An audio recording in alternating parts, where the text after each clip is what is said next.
To this now. The South African Democratic Teachers Union says its members at the Tibamoshito Primary School in Limpopo stopped teaching because they feared for their safety. You'll remember that conversation we had with Sadtu last week, where the teachers complained that the working conditions do not meet their occupational health and safety standards. Sadtu's Chebane Sowell told Newzroom Afrika that criminal elements in the community have been interfering with the running of the school. All right, this would be including the hiring of teachers as well. Matome Taueatsoala is joining us. Taueatsoala, I beg your pardon. Spokesperson for the MEC of Education is joining us for that. Matome, good to have you. I've just butchered your surname there, trying to get my tongue around it, but I hope I did justice to it. Good to have you this evening. Well, good evening. You did justice the second time. I'm Matome Taueatsoala. Yes, it's a royal name. Yeah, you're bound to make mistakes, but we are forgiven. Much appreciated. Well, first and foremost, let's deal with this notion that the schools are unsafe due to unavailability of water and dirty pit latrines, saying that is one of the reasons why the teachers have not made it to school and have downed tools. You're saying that is far from truth. Indeed, as the Department of Education, we are on record saying that that is far from the truth. In fact, in as far as the school is concerned, Tibamoshito, there are issues that really are hidden, and then some issues that are being used to try to cause confusion in the community. And I agree with such when they say there are criminal elements in that area. It's a mining area where activists who normally want business from a mining area, they do not find space.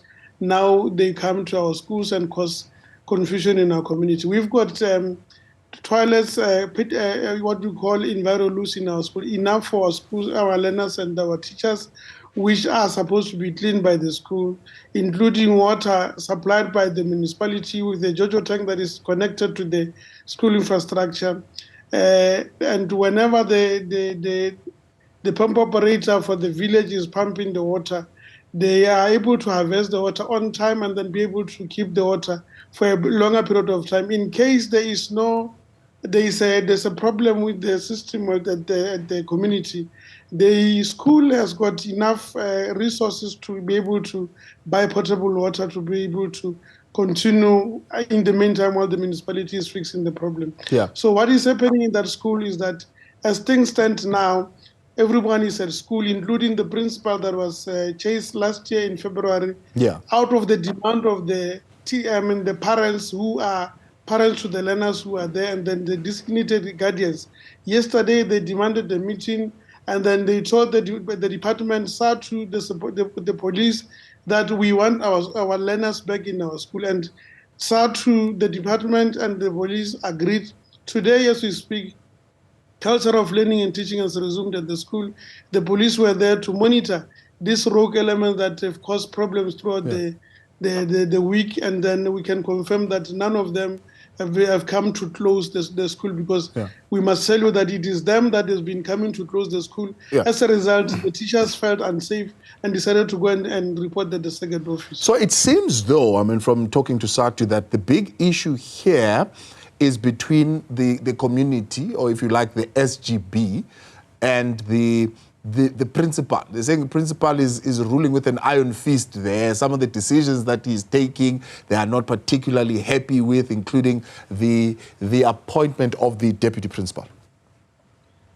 Indeed, yes, you are correct. The community, particularly the SGB, somehow want to usurp the powers of the Department of Education in deciding who must become the deputy principal. Of course, the principal, knowing his rights and powers, would at the most, in many occasions, try to advise where he can. That is why at some stage he was even forced out. But we must emphasize that the people who forced him out of the school are not even parents to the learners who are at the school.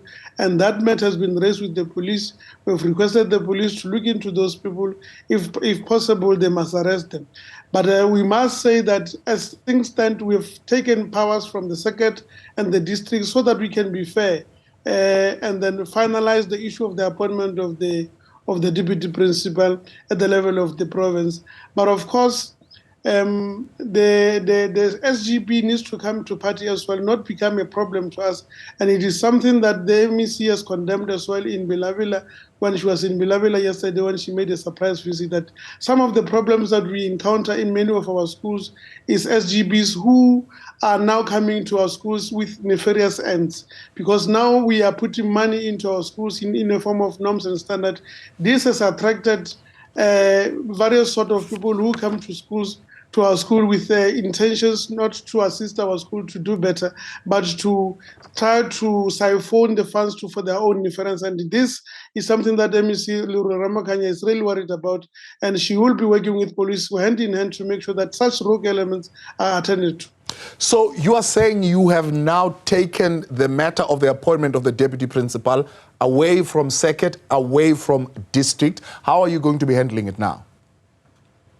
We, at the level of the province, because people have applied Tabo, and then what we want to make sure that the people that are going to be shortlisted, the people who are going to be interviewed are the people who do qualify in line with the requirements of the advert. What we have detected as a department is that the dispute that arise out of all these things, there are people who have got vested interest, and some the candidates that people have got interest on may not even reach the required requirements. As a result, we want to run the process very fair so that when we finalize the process, nobody, that is the SGB, the accused principal, and the circuit manager in this case are not in any way involved in this process. So the HOD, with the powers vested on him, he's got the powers to revoke all the processes and try to run a process at the level of the province. So meaning that the shortlisting, including the interviews, will now be conducted at the level of the province, because the school do qualify to have a deputy principal, and we need to have that deputy principal for the smooth running of the school. So there are about 4 issues that we need clarity on. One is that the SGB members were slapped with protection orders, that they must not set foot on the premises of the school yet. What did the meeting resolve on that? Also, there's the SGB chairperson saying they are sidelined, the school nutrition program is suffering, and there is a lack of administrative support. The meeting yesterday decided to take a decision. They will explain it in Sepedi here in Limpopo. So meaning that whatever the issues that has been raised, we'll deal with them as we proceed. But what is important is for our learners to be back in class, but our teachers also to be in class. Those issues that have been raised, the issue of the court order, we need to now have a separate meeting together with the SGB, as well as those that were worried about the conduct of the SGB, to the extent that they ended up seeking protection orders against them, to resolve the matter amicably. But what is important is that SGBs need to immediately know their role. We understand that we elected our SGB and inducted them now in March this year. Some of them may not be very conversant with what they are supposed to be doing, and then end up encroaching on powers that they do not have. So that is something that we have detected, and we're going to be dealing with together with our governance unit and the department, to assist our SGB to be in line with what their powers dictate that they must do.